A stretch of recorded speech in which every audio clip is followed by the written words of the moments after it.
Alors ici, ils se prennent pas la tête quand tu te montes de chemin, en fait, ils vont sur les trottoirs.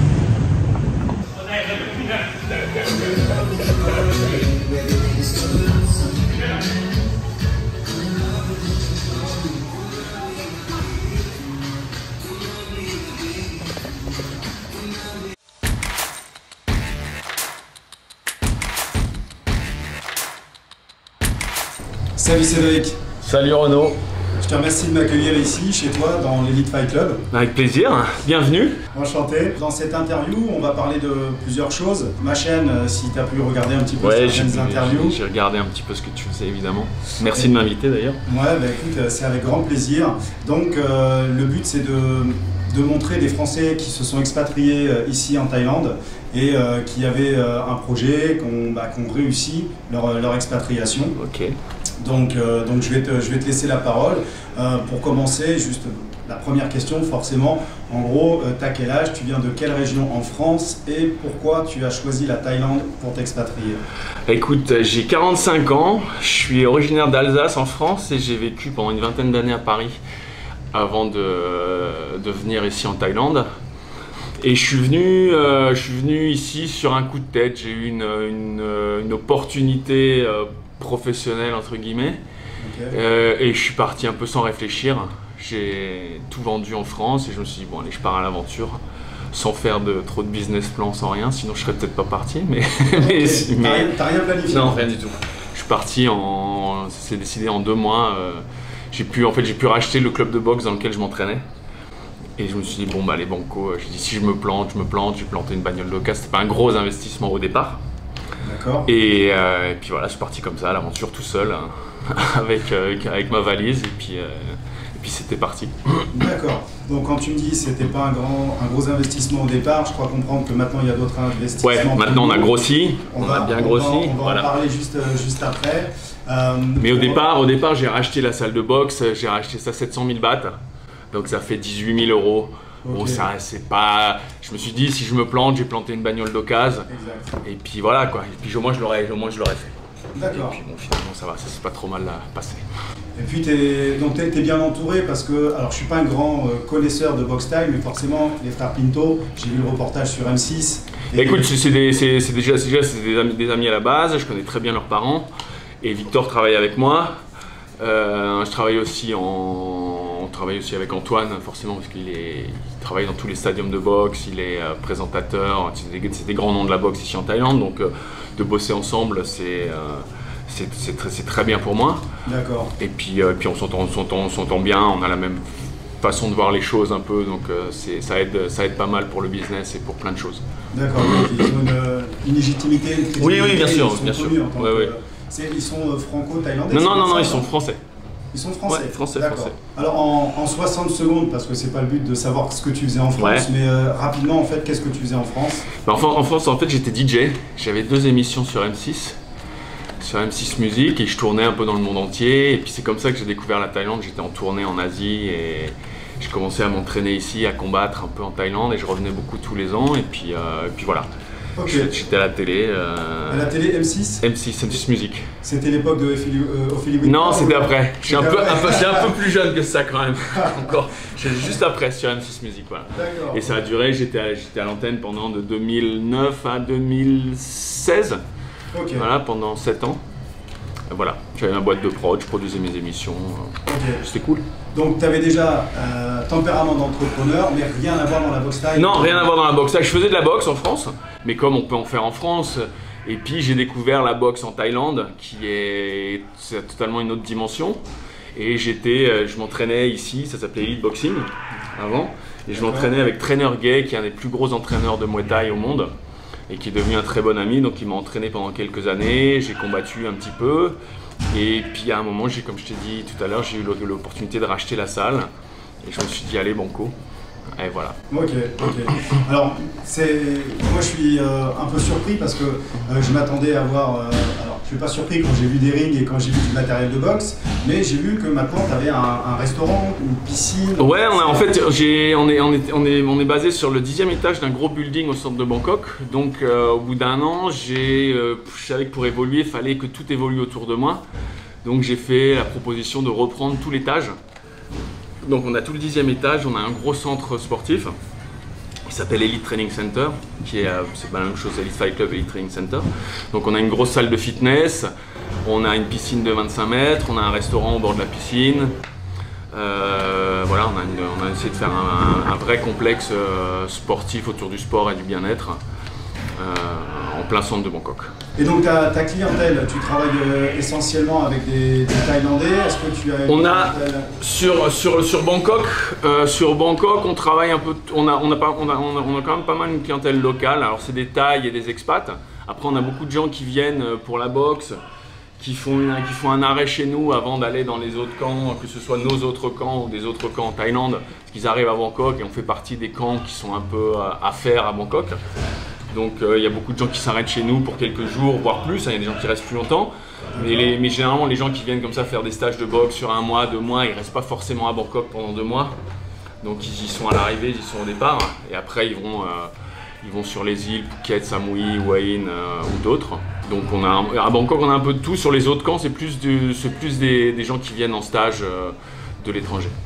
Et donc tu organises comme ça des stages c'est ponctuel? Non, c'est des gens qui viennent par eux-mêmes, qui viennent s'entraîner avec nous pendant quelques mois, qui veulent soit combattre, soit juste progresser, soit vraiment découvrir la Thaïlande à travers la boxe. D'accord, en fait il n'y a pas des dates bien arrêtées. Non. Après je travaille avec certaines salles en France qui eux organisent leurs stages chez nous. Mais nous, on a nos formules toute l'année. Vous pouvez venir prendre 1 mois, 2 mois, 3 mois, 1 semaine, 15 jours, un jour, un cours. Des cours collectifs, voilà, des cours particuliers. Collectifs, privés. Là, on a un cours privé qui se donne en ce moment. Je ne sais pas si on voit avec la caméra. Oui, bien sûr. À travers la vitre. À travers la vitre. Alors, je suis un peu en contre-jour. Ouais. Je suis un peu loin, mais d'accord. Et ça, c'est toute la journée. On fait aussi du BJJ, du MMA, de la boxe anglaise. Et puis après, tout le renforcement musculaire. On a une grosse salle de musculation qui fait 500 mètres carrés. On a tous les équipements qu'il faut pour se maintenir en forme.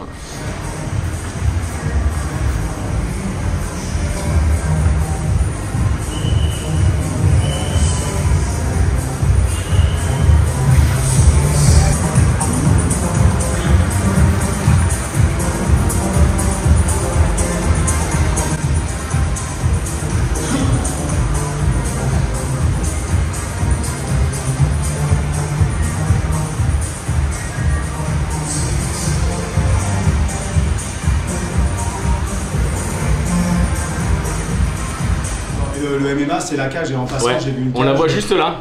Ah, bah, donc là, on est dans mon bureau, on est voilà, c'est la tour de contrôle un peu. Je te laisse m'ouvrir la Tu peux voir la cage. la cage. Je peux rentrer avec mes chaussures? Ouais, bien sûr.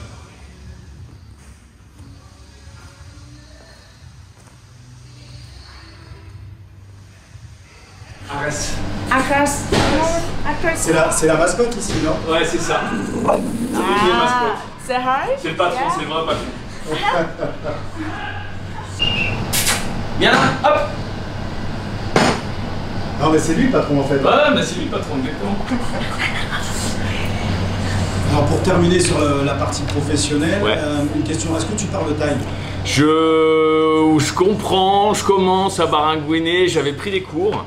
Mais j'ai tellement de choses en tête à gérer que j'ai pas pu être très assidu comme j'aurais dû. Et, mais à force, vraiment, parce que je parle avec mon staff, j'apprends petit à petit. Et puis je me rends compte qu'à force, je commence à comprendre de quoi ça parle. Je commence à pouvoir répondre un peu en thaï. Donc, et je préfère pas leur dire trop que je parle thaï. Donc, comme ça, Et justement, alors, est-ce que c'est compliqué de manager une équipe thaïlandaise? C'est pas facile, mais c'est comme partout, je pense en France non plus, c'est pas facile. Enfin, le management, ça reste de l'humain avant tout. Et l'humain, c'est ce qu'il y a de plus compliqué à gérer. Tu vois, de gérer des ordinateurs, c'est facile, c'est on-off, mais les gens, c'est pas pareil. Donc, faut faire avec les dispositions de chacun. Il y a des jours où ça va, il y a des jours où ça va pas, tu vois, comme partout. Il y a des jours où ça gueule, il y a des jours où tout va bien. Mais non, mais en général, là, j'ai une très bonne équipe. J'adore mon staff. On a vraiment une super relation. Tout le monde s'entend bien. Pour le coup, là, c'était dur au départ. J'ai mis du temps à mettre une bonne équipe en place. Mais là, je pense que j'ai une bonne équipe. Et alors forcément, hein, c'est pas toujours un petit truc à droite, à gauche, hein, Ouais, bien comme sûr. partout. Mais non, ça va. Et vous êtes combien? T'as combien de personnes dans ton équipe? En tout, sur les 3 salles, il y aura une quarantaine de personnes. D'accord, ouais, quand même. Ouais. 40 salariés. Ouais, ça commence à faire un peu, quoi. Et t'as un manager taille? J'ai un manager taille ici. J'ai à Wayne, il y a Victor Pinto qui s'occupe du camp. Après, on a une autre 3e petite salle qu'on vient d'ouvrir à Comac, qu'on manage depuis Bangkok. On envoie des entraîneurs et on manage à distance, enfin, tout l'operating se fait depuis Bangkok. Et voilà. Et pour créer ta société en fait, Ouais. Est-ce que t'as rencontré des difficultés ou ça a pu être simple? Bah en fait, faut prendre un bon avocat. Moi j'ai un gros cabinet d'avocats, c'est un cabinet international, le patron est français, donc ça m'a aidé forcément pour comprendre au départ. Plus facilement Qu'en anglais, parce que bon, même si je parle anglais couramment, après quand tu rentres dans des termes un peu techniques, c'est toujours. Puis t'as vite fait de comprendre A et en fait c'est B, et puis ça te coûte un billet, donc non, mais faut avoir un bon avocat, faut faire attention, il y a des règles en Thaïlande. Il faut respecter les règles. Moi, je fais tout dans les clous. Pour ce qui est des visas, des work permits, de mon staff, de machin, des taxes, je déclare tout. Comme ça, t'es pas embêté. Voilà, je préfère pas être embêté. Surtout, bon, les taxes sont quand même, c'est moins qu'en France, donc bon, faut pas essayer de tricher là-dessus. Ça sert à rien. Ça sert à rien parce que le jour où tu te fais rattraper, surtout en tant que patron étranger, tu te loupes pas. Donc le but c'est que ton business tourne, que tu puisses payer tes employés, tu payes tes taxes, tu payes tes caisses et puis tout va bien. D'accord. Voilà. Alors justement au niveau des visas, parce que je sais qu'il y a beaucoup de Français qui veulent venir en Thaïlande, Ouais. et la question c'est à chaque fois quel visa tu as, voilà, donc il y a les visas étudiants, il y a les visas retraités. Ouais. Mais par exemple, je sais qu'il y a le visa qui existe pour la boxe thaï. Est-ce que tu vas bientôt pouvoir... Ouais, on est en train de finir le process pour pouvoir le proposer, mais c'est assez compliqué parce que du coup tu deviens une école pour pouvoir donner des visas étudiants. Donc il y a beaucoup de paperasse à faire, beaucoup de sécurité, faut avoir la... Enfin, ici par exemple à Bangkok, ça a été compliqué, c'est compliqué de le faire parce que le building quand il a été construit, tu dois donner un but au building, qu'est-ce qu'il va y avoir, et donc c'était pas un building pour faire une école, donc Okay. c'était compliqué. Donc l'école on va la faire à Wayne, parce que Wayne on est sur un terrain et tout est en plein air avec des bâtiments, donc c'est plus facile à faire, donc ça devrait être bon j'espère d'ici la fin de l'année. Mais c'est très très compliqué à avoir, c'est pour ça qu'il n'y en a pas tant que ça en Thaïlande finalement, qui ont cette affiliation, et du coup c'est un visa étudiant pour apprendre le Muay Thai. Ok, Voilà. bah super, bah écoute, Ouais. je te souhaite que d'ici la fin de l'année ou début de l'année 2024, C'est ça va arriver. le jour où je l'ai, je sens que je fais claquer un gros feu d'artifice parce que j'ai tellement galéré avec ce truc. Mais bon, ça devrait le faire. Ok, Voilà. ok, super. Maintenant, on va parler de la vie personnelle, Ouais. si tu veux bien. Donc, ça fait quelques années que tu es ici. Ouais. Quelles ont été tes premières expériences? Et en même temps, bah, maintenant, est-ce que tu es marié? Est-ce que tu as une copine thaï? Écoute, je suis pas marié, j'ai pas de copine thaï, elle est tchèque. D'accord. Voilà. Ok. J'aurais pu me faciliter la vie avec une copine thaï ou pas. Pas forcément. mais non, ma compagne est tchèque. D'accord. Voilà. Donc, Ok. Que tu as rencontré ici en j'ai Thaïlande? rencontré à la salle. Voilà. Ok. Voilà, elle Ok, était une mannequin. cliente qui est devenue. Voilà, elle était mannequin, on avait un partenariat avec des mannequins et puis voilà, on est. Ok, bon, mais super. Voilà. Ok. Puis elle vit à Wayne, je vis à moitié entre Wayne et Bangkok. D'accord. Donc, Ok. Bah, en fait, Wayne, Bangkok, enfin, c'est bien parce que Wayne, ça te permet de décompresser un petit peu. exactement. Quand tu habites à Bangkok, c'est bien parce qu'il y a tout. J'ai adoré Bangkok, vivre complètement à Bangkok pendant quelques années. Maintenant, je suis très content de faire moitié-moitié. Je viens 3-4 jours à Bangkok pour les affaires et compagnie. Et puis après, je retourne à Wayne, je m'occupe de mes combattants, je fais du vélo. Je profite. D'accord, ok. Ouais, le vélo à Bangkok, Vaut mieux oublier le vélo à Bangkok. C'est un peu suicidaire, je dirais. Ok. Qu'est-ce que tu aurais comme conseil à donner? Alors, déjà, est-ce que tu as quelque chose à rajouter sur ton activité ici? Est-ce qu'il y a des choses que tu voudrais développer ou rajouter? Ben, venez vous entraîner à Elite. Voilà. Non, bah écoute, ici on est, voilà. s'il y a des gens qui sont intéressés par la boxe thaï ou même pour venir s'entraîner, perdre du poids et tout, c'est ce qu'on offre à Elite. On a 3 camps, on en a un ici en plein centre de Bangkok, un autre à Hua Hin et le dernier à Koh Mak qui est la seule île privée de Thaïlande. D'accord. Donc ils ont eu le prix à Berlin de l'île la plus écolo du monde. Donc ils sont très... c'est vraiment un autre monde cette île. T'as été privilégié quand même pour arriver à faire un club là-bas. C'est le propriétaire de l'île en fait qui est venu me voir, qui voulait avoir Elite chez eux. Ah, donc, génial. Donc il m'a un peu même beaucoup facilité l'ouverture. Il est Thaï. Il est Thaï. C'est une grosse famille Thaï. Ils t'ont voulu, et ils ont fait le nécessaire pour te voilà, ils sont contents, voilà, donc tout va bien. Donc on vient d'ouvrir là début octobre. Okay. Et donc ouais, l'île il y a 350 km, c'est à 350 km de Bangkok, après il y a 40 km de bateau. Et c'est vraiment une île, c'est un autre monde. On vit vraiment à un autre rythme. Il n'y a pas de 7-Eleven sur l'île. Déjà c'est il y a des boutiques, il y a des petites boutiques, des petits restos, des petits machins, mais c'est des plages désertes. Et il limite il n'y a jamais plus de 1000 touristes sur l'île. Donc il y a entre 500 et 600 couchages. Et il n'y aura jamais plus. Ils veulent vraiment garder un tourisme de qualité, ils ne veulent pas de touristes de masse. Ils privilégient le tourisme sportif, les longs séjours. Donc c'est à voir. D'accord, ok. Donc en fait, moi, si je comprends bien, parce que c'est vrai que quand je vois Elite Fight Club, pour moi, ça tourne tout autour de la boxe thaï, mais pas seulement en fait, parce que tu fais aussi des trainings normaux. Oui, on a aussi la salle de sport ici, on fait aussi du renforcement musculaire, machin. Mais c'est vrai que on est très boxe thaï.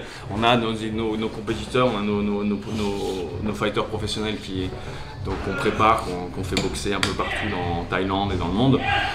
Et c'est vrai qu'à la base c'est très boxe thaï, maintenant on a développé un peu le MMA, le BJJ, la boxe anglaise.